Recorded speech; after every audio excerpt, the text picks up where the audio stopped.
Welcome to Hustle and Flow with Heather Hubbard, episode number 41. Hi, I'm Heather Hubbard, and I was a litigator, partner, and practice group leader at an Am Law 200 firm.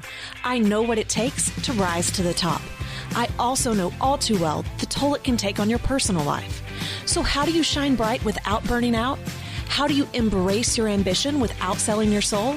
You're listening to the Hustle and Flow podcast. Hello and welcome back. I am your host, Heather Hubbard, and today we are talking about running on empty. So for those of you that subscribe and listen every single week, you may have noticed that I did not have an episode last week. That was the first time since I started the podcast back in February that I did not record a weekly podcast. And that's really what today's podcast is all about. I'm going to share with you why I took a week off and some lessons learned that hopefully will be relevant to you as well. But before we begin, I wanted to tell you about the Life and Law Planning Workshop that I will be hosting in December.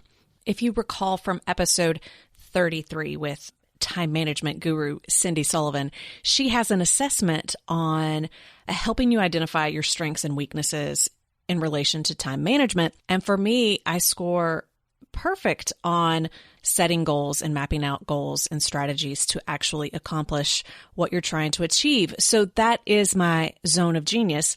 And it's what I help people do all the time. And of course, I take a holistic approach. So instead of just focusing on how to achieve goals, which I can help you do, I want to make sure that you are focused on yourself and you are balanced and really enjoying your life and your legal career. So that's what we are doing on December 20th. It is a full day workshop. I will teach you different aspects. I will have plans and templates and guides for you. I will lead you through exercises and you will do work there that day. I will still be available on the webinar. This is all virtual.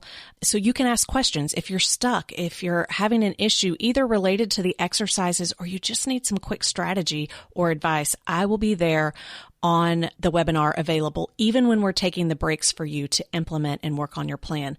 So you show up on December 20th. As long as you have an internet connection, you are good to go. And I will lead you through the entire process. By the end of the day, you will have your plan for 2018. Now, if you're interested, but you can't attend December 20th, if you still sign up, there will be a recording available until January 10th. And I put a deadline on that because I don't want you putting this off over and over and over again. You need that plan in place by that date. The early bird discount, it is only $99. That is available through Monday, November 27th. So go ahead, grab your seat, and I am limiting spots simply because I want to be able to make sure I'm answering everyone's questions. Then go ahead and sign up for that. I'm really looking forward to it. Okay, so let's get back to the episode topic, why I took a week off last week. It was a really hard decision for me, and I felt a ton of guilt around it. I kind of changed everything because I took last week off, plus I changed the topic for this week because I think it's so important. And so I just want to be honest and kind of share some background as to what is going on in my world, and I know you will be able to relate. So I have a travel policy, and I created it on my own, and because of that, I can change my mind anytime, but I created it because I was trying to take care of myself. And my travel policy was that I would not travel more than twice a month for business. Now, one thing that I learned through this is that travel policy needs to be updated because I probably only need to be traveling twice per month, period. Whether it's for pleasure or work, whatever. Being on a plane a lot, being in hotel rooms a lot, that doesn't work for me. Now, it may for you, but it doesn't work for me. And I've done a pretty good job of sticking to that until this fall. And I had 8 trips scheduled in just 11 weeks. And here's what happened. I have this travel policy, but things kept coming up. And they were great opportunities. How many times have you experienced this? I mean, honestly, I talked about it in episode number 8 why saying yes means saying no. But it doesn't mean that I'm not human, and it doesn't mean that I still don't fall into these traps, especially as an overachiever. So I get the concept. Awareness is huge, but sometimes you just have to keep falling down over and over again, and you just pick yourself back up. So in my mind, I told myself stories, including the story that these were great opportunities. And they were. That's not a lie. But there was a cost to each great opportunity. So I ended up agreeing to 8 trips and 11 weeks, and I did okay. I did pretty good, actually, until I was in Tulsa on Halloween. And I woke up the next morning and it just hit me all at once. And I was emotional, and I'm not a very emotional person. And I was just like, I don't want to be here. I don't want to be doing this. And I hate to even say this because I'm afraid someone from Tulsa is listening and they're like, what? You showed up to our CLE and didn't even do your best. Here's the thing. I got myself together and you got 100% of me in that room. I knew how to perform. I knew how to make sure that I was, giving everyone my best. But it took a lot to really get me to that point because I was drowning. I didn't want to get out of the bed. And I was just like, I can't keep doing this. So I get through Tulsa, I get back home, and my husband's like, what is wrong with you? And I'm like, I just feel like I'm deflated. Like I have no energy. I have nothing to give. And so I reached out to my coach and I said, I'm completely exhausted. I still have a few more trips. I can't really change that. How do I get through this? I feel like I can't even fill my own well at this point because I'm just so exhausted. I said, and I don't want to talk to anybody, which of course does not serve any of my clients when I just want to disappear and crawl in a hole. But I share this because I'm pretty sure that you guys have felt the same thing where you're just so busy, whether it's with travel or deadlines or something else, but you're just trying to get through each day and it just keeps compiling. And before you know it, you are exhausted. You have nothing else to give. You don't want to answer one more email or one more phone call. You just want to crawl in a hole and disappear for a while where no one needs anything from you. I mean, I'm a coach, so I feel terrible saying that, but there was a time where I was just like, please, can no one need anything from me today? And so I believe in energy. And so I went to one of my energy workers and had her do a little Reiki on me. I also went to see my therapist, talked to my coach. I had a massage, right? I'm trying to do all of the things that are necessary. But the thing that helped me the most was just realizing that I could say no, So this was the day before my last trip. I was leaving on Wednesday morning. So Tuesday morning, I'm sitting on the couch. I mean, I'm like a zombie. I'm sitting there drinking my coffee, and I felt guilty for drinking my coffee sitting on the couch at 6:30 a.m. Here's the thing. When you are so wired and you are going nonstop, you lose all sense of reality. You should not feel guilty at 6:30 a.m. for sitting on the couch drinking coffee, but that's where I was because I knew I had so much to do. And so I just told myself, I just have to get through the day, and then I'll be on my last trip. I just have to get through the day. But that's a story. That's a lie. I didn't have to get through the day. How many times have you woken up and you've said, I just have to get through the day because it's too hard. I just have to get through the day. Now, to some extent, that's true. You do just have to get through the day, but you might be able to release some pressure. You may not have to get through the day in as difficult a fashion as you have imagined. So I pulled out my to-do list and I thought, okay, even though I was having a really hard time filling my well, even though I felt like a zombie, I felt guilty, I have enough awareness around these issues to know that I could probably take some things off of my plate to release the pressure. So I look at my to-do list for the day, and there was a ton on there. And my first reaction was, there's nothing I can take off my plate. This all has to get done. Every single thing on here has to get done before I leave this trip. Again, having enough awareness around this, I knew that that was probably not true. So I just sat with it, did a little breath work, and then said, okay, when I am looking at this list, Why does it have to get done?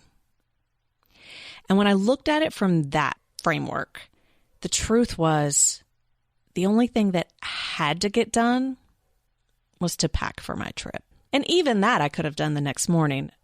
The reason why I thought everything had to be done was basically the pressure I had put on myself, the expectations I had put on myself. Now, don't get me wrong. I have clients that have expectations of me as well. But I also deliver enough value that they'll probably forgive me a time or two if I don't make it a habit. But for those of us that are perfectionists, I'm talking to you. I'm talking to you. And I'm talking to me. I know we're all perfectionists. We tend to say, I will be letting someone down.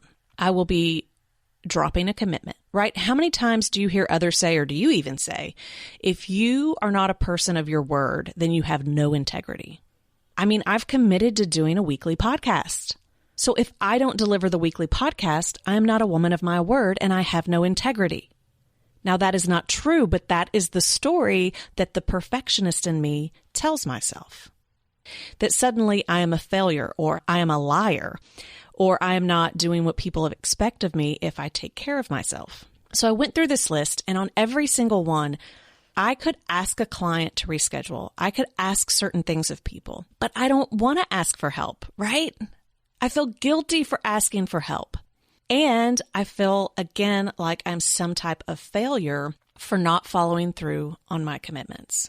That said, I knew how bad of shape I was in, and I knew that it was important that I didn't just push through the day, that I got done as much as I could, but I saved my energy, especially for my flight. You know, when I went and had my Reiki and when I saw my therapist, they were both like, you're going to get sick. And I'm like, I know. A lecture is not helpful. I know, right? They were totally turning my own advice and medicine on me, but I needed to hear it. And that's when I decided I don't have to do the podcast. And it killed me inside. You do not know the anguish I felt because I felt like I was letting all of you down. But I knew that I did not have it in me. And I also knew that I would not be able to talk or deliver the topic in a way that would truly benefit you. So here's an example. This was during this time. My husband and I were going out to eat. And this is just a weird thing that we have. I generally drive to the restaurant and then he drives us home. So I was like, I'm so tired. I really don't feel like driving to the restaurant. He's like, come on, you can do it. And I'm like, okay. We get to this intersection and I kind of have this mild panic attack where I freak out and I don't know where I am. And I'm like, oh my gosh, where are we? And he was like, are you kidding? And I'm like, no, where are we? Where are we? And at that time I started kind of like getting it together and I started to recognize my surroundings. And it was an intersection I've been to a million times. But when you are running on empty, your brain starts to turn to mush. So we tell ourselves all of these things have to get done. All of these clients are relying upon us. Partners are relying upon us, our kids, our family. You know, everyone needs something from us. And so we can't take a break. It's just not possible. We just have to push through. But then we do things like show up at an intersection that we know very well and we don't know where we are because our brain is literally shutting down. And that's a really scary place to be. And that I think happened the night before, which was why I paid a bit more attention that morning when I thought I've got to take some stuff off my plate because I can't show up the way people need me to. And, you know, the research shows this, but we get in our own heads. And I know you've been in that situation where you're like, I don't have time for a break. I can't do this because I have to get this brief finished. When the truth is, that brief is not getting the best of who you are. It is not getting your best mind or intelligence because you are so drained. And if you would give yourself a break and come back to it, you would actually do better work. But in the moment, it's hard to remember that because we just feel like we have to push through. You know, here's the thing. When our to-do list is too much, when we feel like there is so much pressure that we just have to push through, that is when we need balance and well-being and breaks more than any other time. And it's just so hard to remember in that moment. It's so hard to have perspective and be realistic about what's really going on. So my guess is you're not in this at the moment, or you probably would not even be listening to this podcast. But it's helpful to remember. And it's also helpful to remember that we're all human. I coach around this stuff. And, maybe I shouldn't share with you that I fail too, that I have moments where I falter. But I think that that's a complete lie to share with you that once you know this stuff and you teach this stuff that you never ever suffer from it. It still comes back. It's there. It's a constant battle. But I think we have to offer ourselves grace when we make those mistakes. Otherwise, we're going to tend to just say, you know what, screw it. I can't do this. I'm terrible at this. I'm not even going to pretend to have balance or well-being. I think it's more important that we're just honest that we're all human and we're doing the best we can and we help each other out and we support each other.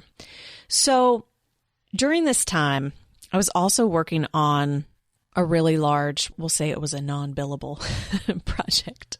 I was applying for something that's really meaningful and important to me, but it ended up being a huge time suck, and it required about 50 to 60 hours of my time over the course of 6 to 8 weeks, and that just happened to fall within this travel schedule. And so the only extra time I had to do that, it was really on weekends. So I went 30 days without taking a break, without taking a full day off.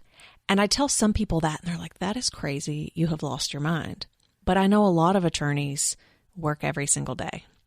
And you may be saying, well, yeah, but on weekends, I only work like an hour or two here or there. I'm just answering emails here and there. But if you're never taking a break, if you're never fully unplugging, then you're wired. You're wired in a way that you cannot show up as your best. So I just want you to keep that in your mind. If you're never, ever taking a break. I mean, obviously, just answering a few emails or working an hour or two here and there, that's much better than working all day, every day. But I just think that this is a tendency that we all have as lawyers. It's generally seen as a good thing in our profession when you work all the time. And this is just a reminder that it's not. It's also a reminder that I still struggle with this as well, but I am working on it. So again, I took the podcast off for a week, and I took a few other things off as well. Now, my to-do list is a mile long. I am so far behind. I need so much help. If any of you are toying with the idea of starting your own coaching company, just reach out. I may have work for you to do. Anyway, because I had this really long to-do list, I had planned ahead that I was going to do certain things on the plane. So it was a 4-hour flight, one way, almost 3.5 the next way back. And I was like, I can get a lot done in 7.5 hours. But again, in the same way that I knew I needed to pull back and release some pressure with the podcast and some other things, I knew that what I needed most was to just relax because I had not taken a day off in 30 days. So I picked up a fiction book that had been on my shelf for a while that I've not had time to read. And I said, I'm not taking my laptop. I am just going to take this book on the plane. Again, that did not feel good to me. Like, it did not feel like a good decision. Every part of me was saying, you are crazy. You're going to fall behind. You can't do this. You're lazy. I don't know if you guys ever have that voice in your head, but I knew that it's what I needed. And so when I get on the plane, I'm still kind of coming down off of this buzz or this high of working nonstop. And it was hard to just relax into the book. But within a few hours, I had totally relaxed into the book. And taking that time to just chill out was so important.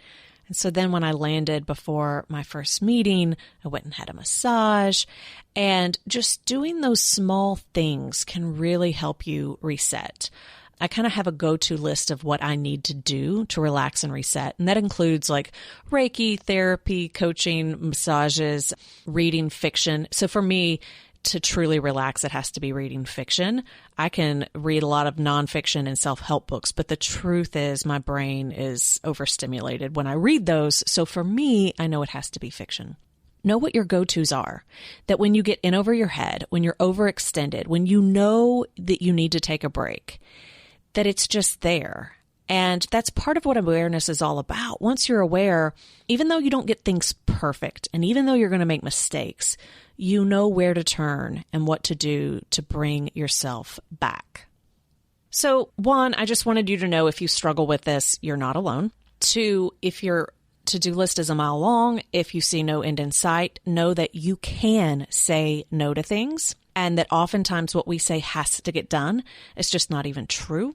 It is a story we are telling ourselves, and it may require that we ask for help or ask for forgiveness, but that's okay. You got to put your oxygen mask on first. And it's okay to be honest that you're not perfect, that you're still just trying to figure all of this out just like me. We are all human. And if you really need to reset, one of the best ways I know to do that is through a retreat. The next Life and Law and Balance retreat will be coming up likely at the end of April. The dates will be released soon. So if you want to make sure that you are on the wait list and you know before everyone else, just go to lifeandlawinbalance.com and just sign up for the wait list, and I will let you know when we have those dates confirmed, and you'll be the first to get a chance to sign up. Okay, that is it for today. Thank you so much for forgiving me for skipping last week. Take care of yourselves, and I will be back to share more next week. Bye. For show notes, downloads, and other free resources, and to keep the conversation going, head on over to hustleandflowpodcast.com. See you there.